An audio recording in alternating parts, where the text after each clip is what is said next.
বন্ধুরা, আপনারা জানেন যে কেন এই তাড়াহুড়ো করে জরুরি ভিত্তিতে আজকে একটা মিছিলের কর্মসূচি আমাদের নিতে হয়েছে। রাজ্যের বিভিন্ন জায়গায় বামপন্থী সংগঠন তারা স্বতঃস্ফূর্তভাবেই সাম্রাজ্যবাদ যে দাপট দেখাচ্ছে, যে অসভ্যতা করছে, যে নোংরামো করছে এবং দুনিয়াকে তছনছ করতে চাইছে, তার বিরুদ্ধে ইতিমধ্যেই রাস্তায় নেমেছে।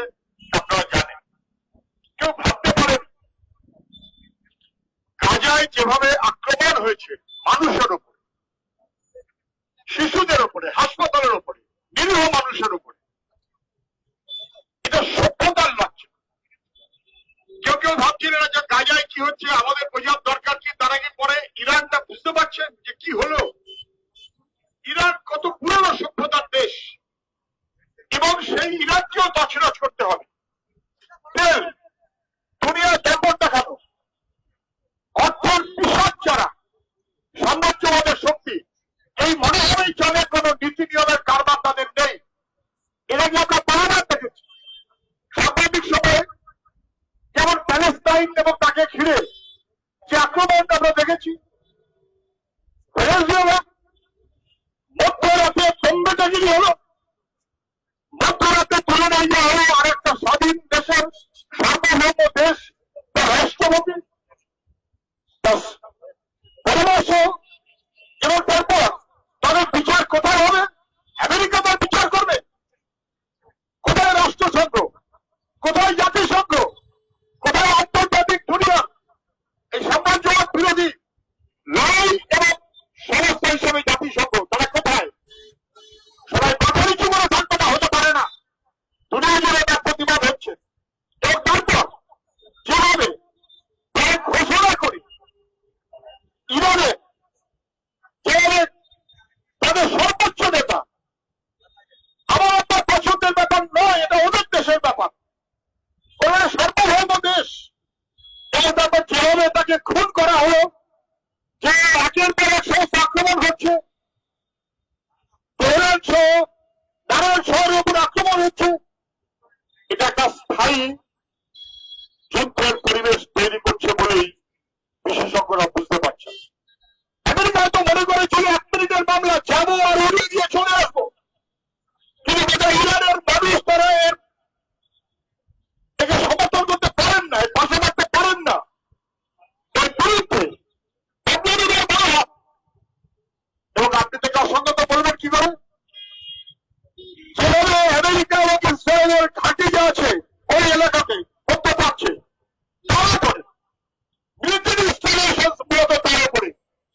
আর আমেরিকা যখন আক্রমণ করছে তখন সাধারণ নিরীহ মানুষের উপর আক্রমণ, কয়েক হাজার মানুষ মারা গেছে, চালিয়ে দেওয়া হচ্ছে। নানান ভাবে এই গতকালকে সংস্থার কথা অনুযায়ী, সংবাদ সংস্থার কথা অনুযায়ী, ইরানের সর্বোচ্চ আরেকজনকে এরকম একই রকম ভাবে বিপর্যস্ত করেছে। আবার পয়েন্টে অনেক রকম কথা চলছে, আমরা সেই কথা গুজবের মধ্যে যেতে চাই না। তাই ইসরায়েল তারা যে পয়েন্টে আক্রমণের মুখে পড়েছে সে কি কেউ বুঝতে পারছে না? সবাই বুঝতে পারছে। আমেরিকা গোয়েন্দা তার যে সমস্ত সর্বোচ্চ নেতা পদপ্রার্থী যার, তিনি প্রকাশ্যে বললেন যে আমার মন এবং আমার বিবেক সায় দিচ্ছে না, ইরানের অপরাধে যে ঘটনা ঘটেছে আমার মন এবং বিবেকটাকে সায় দিচ্ছে না, এটা স্থায়ী সমস্যা সংকট তৈরি করবে, এটা তিনি পদত্যাগ করেছেন। হতে পারে ট্রাম্প তার বিরুদ্ধেও নানান রকমের দাঁড়া করবেন, কিন্তু দুনিয়া জুড়ে মানুষের বিরুদ্ধে রুখে দাঁড়াচ্ছেন, রুখে দাঁড়াবেন, এ নিয়ে কোনো সন্দেহ নেই। দুর্ভাগ্য হচ্ছে জোটনিরপেক্ষ ভারত আমাদের দেশ সারা দুনিয়া সম্মানের চোখে দেখতো, সম্ভ্রমের চোখে দেখতো। জোটনিরপেক্ষ আন্দোলনের নেতৃত্ব দিত যে ভারত, সেই ভারত হাওড়ে মনে করতে গ্রহণ করলো, আজকে ভারতকে সরকার করতে আড়াল করলো, এবং এই করতে করতে আমাদের গোটা দেশটাকে বিদেশের কাছে, দুনিয়ার কাছে যেমন ছেলে করলো, তেমনি বিপদটা কেবলমাত্র বলতে পারছেন না, আমাদের দেশের মধ্যে সেই বিপদের ছাপ আমরা পরিষ্কার এবং স্পষ্ট বুঝতে পারছি। কেন গেলেন?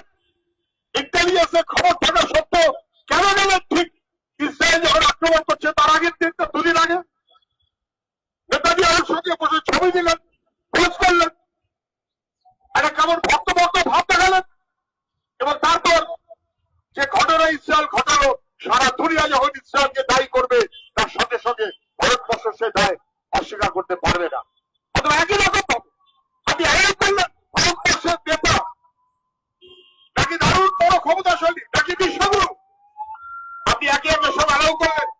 আমেরিকা ওখানে বসে কার্যত চোখ লাগাচ্ছে ভারত পাকিস্তানের সঙ্গে তার কি সম্পর্ক, কি আক্রমণ, কি পাল্টা আক্রমণ, কি হচ্ছে না হচ্ছে, আমেরিকা ঘোষণা করে দিচ্ছে একবার না পারে না, এবং ভারত সরকার চুপ, যেন মেনে নিল সবটা।